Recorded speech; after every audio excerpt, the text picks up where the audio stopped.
आपका नाम क्या है? मेरा नाम प्रकाश झा होगा। अच्छा, जब ये आग जलने लगी तो आप आसपास यहाँ पे थे? नहीं, हम लोग वीडियो देखे, वीडियो देख कर आए हैं कि क्या हुआ यहाँ पे पता नहीं। अब देखो ये जो रोप है इससे लोग वहाँ से उतरे हैं। अब आप समझ रहे हो कि कितना पैरा मिलिट्री फोर्स जैसे उतरते हैं वैसे लोग उतर रहे थे। और एक लड़की वहाँ से गिरी है। ये लोग कोचिंग खोल लेते हैं बट कोई इसका रिस्क लेते नहीं कि कैसे करें।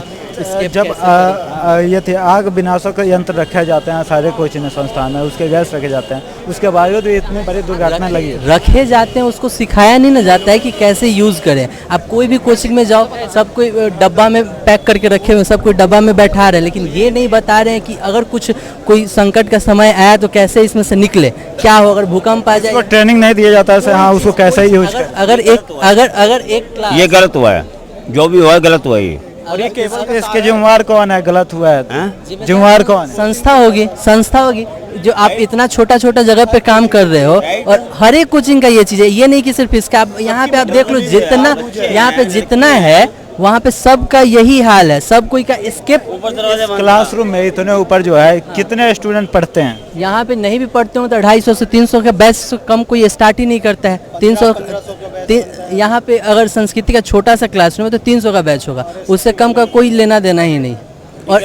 और एसएससी में आप देखोगे तो बहुत सारे ऐसे बैच है, हजार बच्चा एक में पढ़ते हैं। और इसमें अभी आपको कोई आंकड़ा मिला है ऐसा कितने स्टूडेंट को घायल हुए हैं या किसी की जान भी गई है, ऐसा कुछ?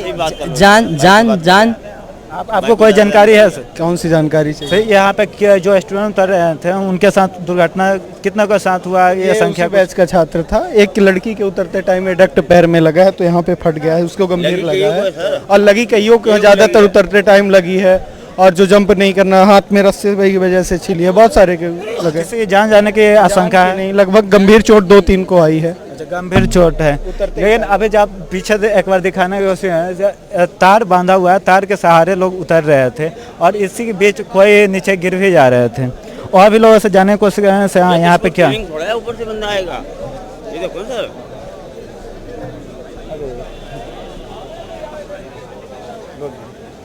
यहाँ पे करना क्या चाहिए ना लोगों को, पहले एक ट्रेनिंग आपको बताना चाहिए कि कैसे यहाँ से निकला जाए। अगर आप क्लासरूम में हो तो कैसे निकलने का क्या प्रोग्राम। ऊपर लोग है।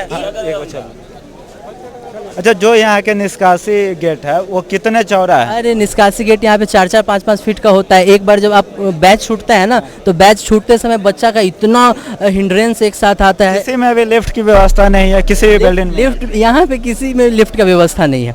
और बोले एस्केप कैसे करना है, कैसे निकलना है। दरवाजे बहुत छोटे हैं। और एक बार में कितने स्टूडेंट निकल सकते हैं उस गेट से? एक बार तो नहीं निकल सकते, 2 नहीं निकल सकते। 90% हॉल ऐसे हैं जिनमें 2 बच्चे एक साथ कभी नहीं निकल सकते। और सीढ़ियां तो ऐसा समझिए 1.5 फुट 2 ऊपर के बैच में लगभग 250-300 बच्चे स्टूडेंट पढ़ रहे हैं। यूपीएससी का है, एसएससी के जितने हॉल हैं 1.5 हजार बच्चे हर हॉल में पढ़ रहे हैं।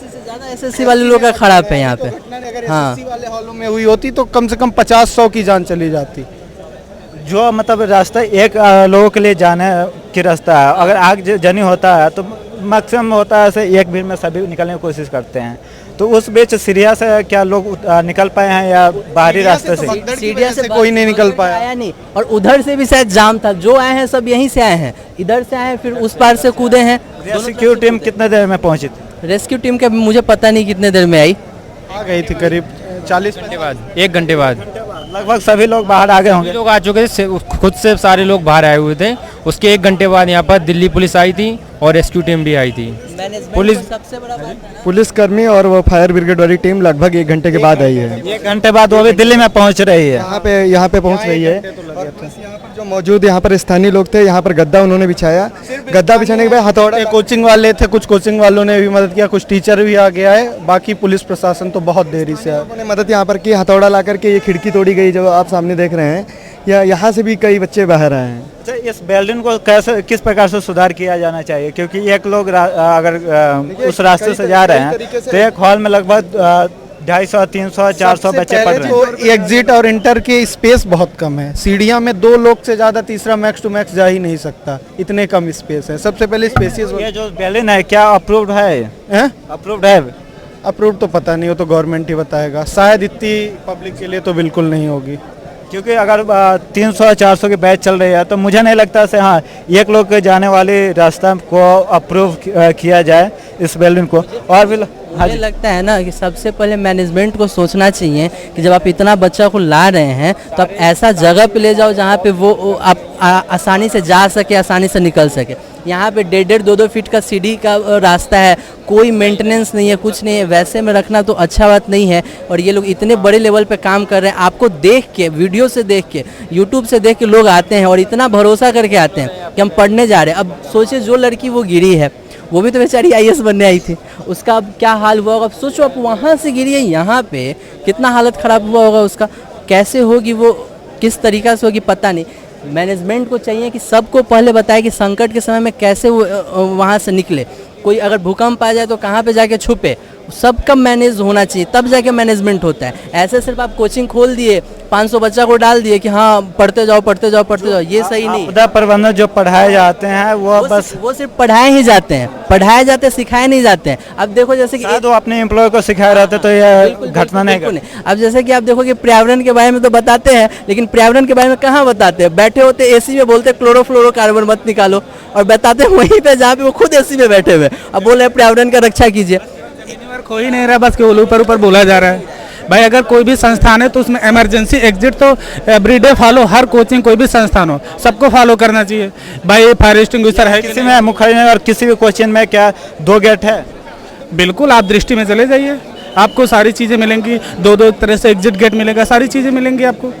देखिए इतनी सारी तो यहाँ से नेहरू विहार है, मुखर्जी नगर की बात कर रहे हैं, जो इतने सारे बिल्डिंग है, इसमें किसी में 2 एग्जिट है ना कि जितनी भी बड़ी कोचिंग है ना, उसको मैनेजमेंट के लिए एक जगह पे होना जरूरी है। कि एक जगह पे जब आप मैनेजमेंट करते हैं तो वहाँ पे आपका 100-150 बच्चा होता है और स्टाफ होता है, और वो जो है अगर कुछ ऐसा होता भी है तो हाथ उठाने का वो ये रखता है, हुनर रखता है। जैसे कि दृष्टि में है, दृष्टि में हम लोग के क्लास में आग लग गया और आग लगा तो एक बार में 100 स्टाफ पहुँचे हैं, 100 स्टाफ आकर वो उसी समय मैनेज कर दिए। थोड़ा सा लगा, फटाफट पूरा लोगों को स्किप किए और उसका जाके मैनेज कर दिए। तो वो चीज़ होना चाहिए, और छोटा यूनिट नहीं करना चाहिए, और कीजिए तो उतना ही उसमें छोटा यूनिट करने का ही नतीजा है जो ये घटना घटी। हाँ, अगर यहीं पे बड़ा यूनिट होता, निकलने का रास्ता अच्छा रहता, सब चीज़ अच्छा होता, तो फिर क्यों ऐसा घटना होता। अब जैसे आग लगा, एक तरफ से ही लगा होगा ना, कहीं एक जगह लगा होगा, कि ऐसा तो नहीं कि पूरा में एक बार में लग गया होगा। तो एक जगह लगा तो वहाँ से आप निकालने का ये करो, कोशिश करो, व्यवस्था करो।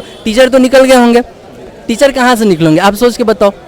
टीचर तो यहाँ से नहीं कूदे ना, वो वहीं एक गेट से निकले, टीचर भी तो होंगे ना उसमें। तो टीचर तो अपना आराम से निकल गए, अब बच्चा फंस गया बेचारा। बच्चा को यहाँ से आप सोच के देखो ना, उस 2 लाख फीस दे के पढ़ रहे हैं, उनकी जान की कीमत नहीं है। जो 2 लाख ले रहे हैं उनकी कीमत है, उनकी कीमत है। यही होता है, अब क्या कर सकते हो, कुछ नहीं कर सकते हो आप। ये सब चीज़ को चेंज करना चाहिए। आप सिर्फ एक बार सोच के देखो कि जब कोई लटका होगा उस पर, हर एक बच्चा पैरामिलिट्री फोर्स में थोड़ी ना जाके ट्रेनिंग किया हुआ है, उसको तो पकड़ के आना। आप सोचो, हाथ छिलाया होगा, गिरा होगा, कितना डर सोचो आप।